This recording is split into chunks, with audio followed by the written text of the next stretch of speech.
marka waxaan rabaa inaan dhiirigeliyo dadka u shaqeeya yani ama u halgama dhismaha University of Gedo waayo waa wax weyn oo wax muhiim ah oo ay ka faa'iideysan doonaan dadka Soomaalida xaggaas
السلام عليكم ورحمة الله وبركاته.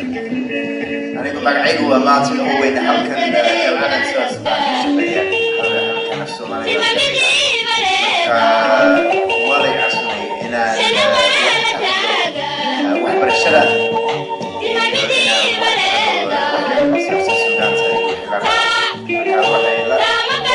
لا يبوتان ما لا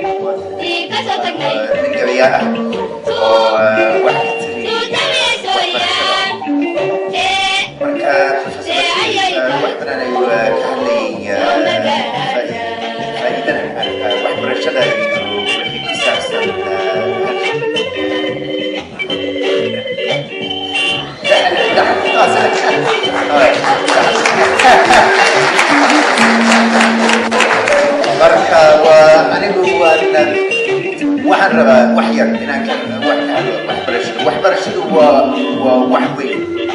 yani horta nabaddu waa asalka waa naqaanaa nabaddu waa asalka marka nabadda kadib iyo cuntada kadib iyo wixii la raaca dadku waxay rabaan waxbarashada haato dhinaca caafimaadka haato dhinaca dhaqaalaha haato dhinaca diinta xoolaha iyo wax kasta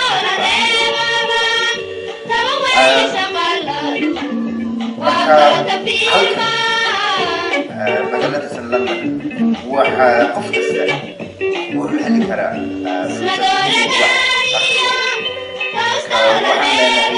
jaamacado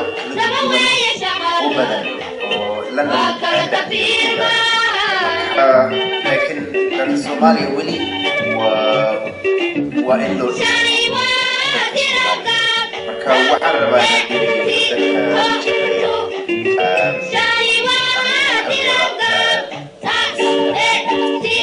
University of Gedo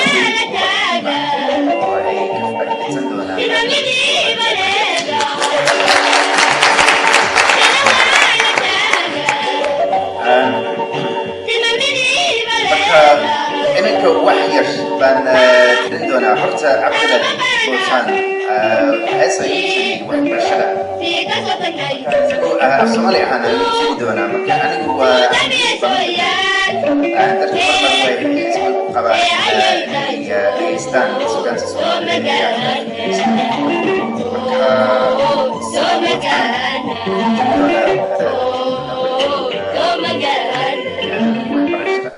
and then that's another one I think Greece هم بنو أخريد إن شاء الله. السلام عليكم ورحمة الله. دكتور مارتن سأودي شيء بكل سبب من سوماليا. ها ورمه وربا ما لايك وركيدو. ورتا حنكون فرحان إن جامعة الله بيجي جدو ما كسوماليا. أيامها إسكولة سوماليا لا يفرو. ما كسوماليا موتان. لا أركتين هديك. ما كأنه موتان. هي صدق الله يبقى أنا سومالي كتير. رادي أنا أفريقيا اللي جيسا مرمر. كمية هي صدق على شيء يوح أصل لغة السومالي حتى إن اللغة أهان لغة. وحيابها لو هذا ما هسام أي واحد قال لي إسكولة خاصة. قالوا لي وحلو هي إنجليزي عربي قالوا لي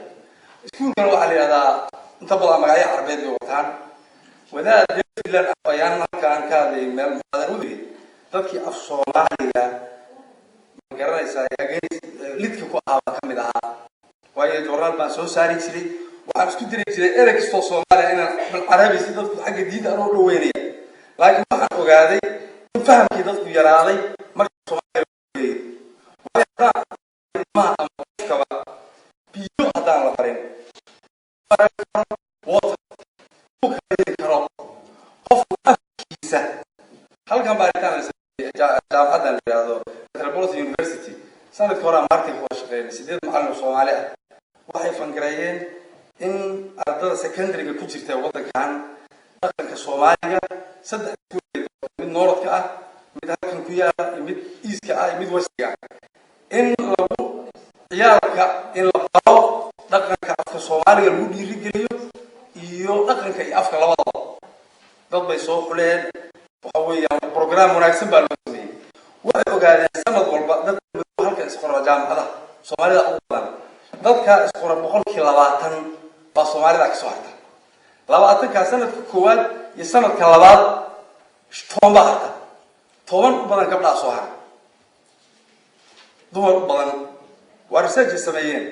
programka marka dhiirgelin baa Metropolitan University baa fangaraysay horta waxyaabo badan oo xagga afka ku saabsan waalidiinta iyo inay ku taxadiraan waa loo baahan aniga maanta mashruuca inta badan ka hadlayo afka barashadiisu aqoontu soo galiya way isaga cilmi ah afka waaway marka maasada hadda ku sheegayo maasada waxbarashada la yiraahdaa inta badan waxay ugu talagelayeen in ilmaha doorashada isaga loo daayo waxyaabo jaamacadu ay la timaadayeen unugan wuxuu ku fiican yahay waalidku la sheekaysto choice la siiyo doorashada isaga aan oran dhakhtar baad noqonaysaa asoo ku fiican waxyaabo kale inuu dhakhtarnimadii seego tii uu ku fiicnaa seega laga yaabo marka in ilmaha loo daayo waxa ay doortaan la sheekaysto wuxuu ku fiican yahay loo daayo waxyaabihi ay ayagu maaragtay ilaahay dadka waalidiinta Soomaalida ha lagu dhiirigeliyo waayo Soomaalida inta badan waalidka laga yaabo inay u dooraan ilmaha waxay baran lahaayeen marka maasadu waxay ka dhaxaysaa gabar rabta soos jaamacadan inay ka dhigato Soomaali iyo hooyadeed oo Soomaaliga u aragtaba inuu yahay wax aan hadda loo baahnayn maadaama halkan la yimid iyo aabihii oo asaguna waa waalidkii ah iyo macallinka oo aan u soo qaadanay marka laftiisa maadaama nin Ingiriis ah oo Soomaali ku hadla u yahay marka gabadhii ninkii Richard Burton oran jiray Soomaalida wuxuu bixiyay ummadii gabyaaga 1956 buug uu qoray marka buugii markii uu akhrisay waxa ku faani karto kalsooni u baahan yahay laftigiisu inuu marka u fadhiyo meesha marka kalsoonida ayuu eegsanaysaa wax ku tiri hooyadu u timido anigu waxaan doonayaa afkayga inaan bartoon aqoon ku siyaasadoon ajnabigaan wada jirnay inta su'aalayo ardada aan uga warramo